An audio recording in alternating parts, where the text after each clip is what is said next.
When did you realize your family was using you as their personal ATM? I was 22 when I landed my first real job at a tech startup. The salary felt like winning the lottery after years of surviving on ramen and student loans. Within a week, my phone started buzzing with family congratulations that quickly morphed into casual requests. It started small. Mom needed $200 for groceries, Dad's car payment was due, my brother's textbooks cost more than expected. I was so grateful to finally help that, I said yes to everything. For the first time, I felt useful to my family instead of just another mouth to feed. Then the requests got creative. Your sister really needs that dental work, Mom would say. You know how self-conscious she is about her smile. Could you spot me for rent this month? My brother texted. I'll pay you back when my freelance check comes in. That freelance check never materialized, and neither did any of the promised repayments. By my second year, I was floating the family's entire lifestyle. Dad's fishing boat, Mom's shopping trips, my sister's sorority dues, my brother's gaming setup that cost more than my monthly rent. I was living like a broke college student while funding everyone else's comfort. The breaking point came during Thanksgiving. As I sat at our dinner table, exhausted from working overtime to cover yet another family emergency, my aunt asked about my shabby clothes. She spends all her money on us, Mom said proudly. Our daughter takes such good care of her family. Everyone nodded approvingly. My grandmother patted my hand. That's what good children do, she said.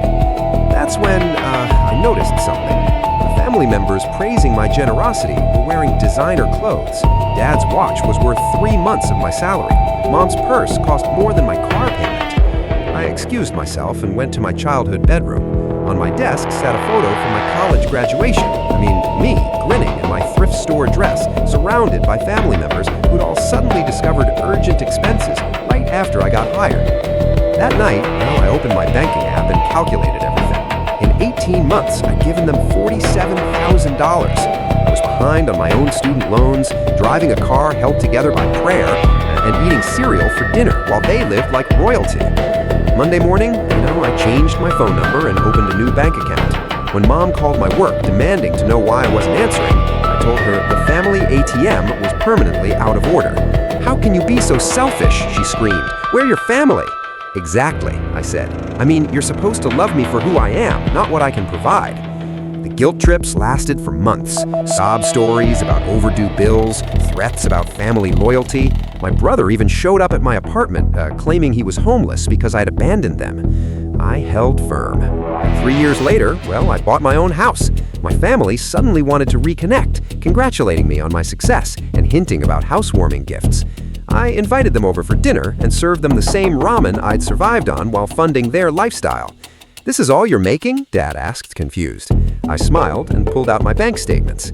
This is what I can afford when I'm not paying for 5 adults to live beyond their means. The room went silent. From now on, I said, if you want a relationship with me, it's going to be based on love, not money. Half of them left that night and never came back. The other half learned to love me without my wallet attached. Best investment I ever made.